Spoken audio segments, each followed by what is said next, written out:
Notre rôle, c'est tout à fait de sauver des vies, à savoir que si on doit intervenir, c'est avant tout pour sauver les vies des personnes qui sont à bord des avions. La partie éteindre le feu ou éviter les dégâts sur les avions, c'est secondaire. Notre premier objectif, c'est de sauver des vies. C'est dans la définition même de notre travail, notre devoir. Alors, si tu entends par risque, donc le risque principal sur un avion, c'est les hydrocarbures, donc les ailes, le carburant. Donc notre priorité, c'est d'établir un couloir d'évacuation pour les passagers et du sauvetage. Donc on doit absolument protéger la cellule et la partie qu'on va privilégier pour pouvoir évacuer et participer au sauvetage. Donc là, on va faire un tapis de mousse qui va servir de couvercle sur les hydrocarbures. Aéroport. Alors, pour notre aéroport, nous sommes 4 dans le service. On travaille 2 par jour, enfin 2 de service en permanence. Et notre secteur, c'est uniquement l'aéroport. Nous n'intervenons que sur l'aéroport. Donc, comment êtes-vous alerté et qui donne l'alerte? Comme par exemple le SDIS. Et est-ce que vous avez des connaissances des incidents qui peuvent se passer lors d'un vol? Justement, de toute façon, l'alerte est donnée en fait par la tour. Et donc c'est via le pilote qui sait qu'il y a un problème sur son avion. Donc là, on se met en alerte. Et la connaissance du terrain, après, c'est en fonction de ce qui va arriver. S'il arrive à se poser intact, il n'y a pas de souci. Autrement, on va participer à de la recherche d'épave. Et puis à procéder à notre sauvetage. C'est-à-dire que s'il y a un pépin, un accident grave, la tour de contrôle fait son travail localement, mais de toute manière, il y a un plan de secours qui est déclenché, et là, c'est le préfet qui devient responsable, comme pour n'importe quel gros accident de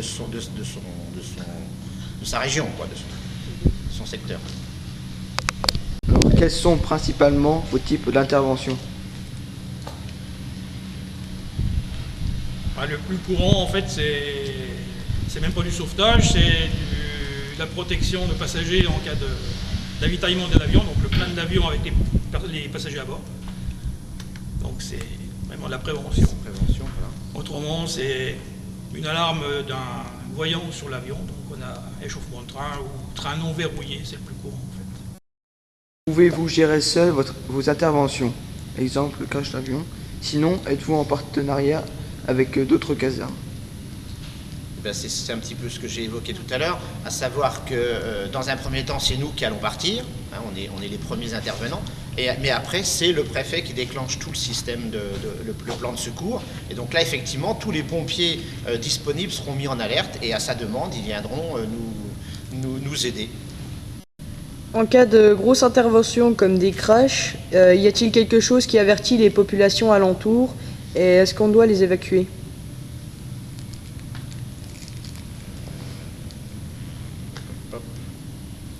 C'est un peu une question un peu particulière parce que tout dépend où se déroule le crash. Si le crash effectivement va être à proximité d'une ville ou d'un village, s'il y a des risques à la population, à ce moment-là, donc encore une fois, le préfet mettra tout en œuvre pour prévenir les populations et que les gens soient évacués. Mais bon, en général, ça se passe quand même plutôt à proximité des aéroports et donc là, les populations ne sont pas concernées directement. Quels sont les moyens que vous avez à disposition pour intervenir? Y a-t-il des moyens spécifiques pour ces interventions aéronautiques?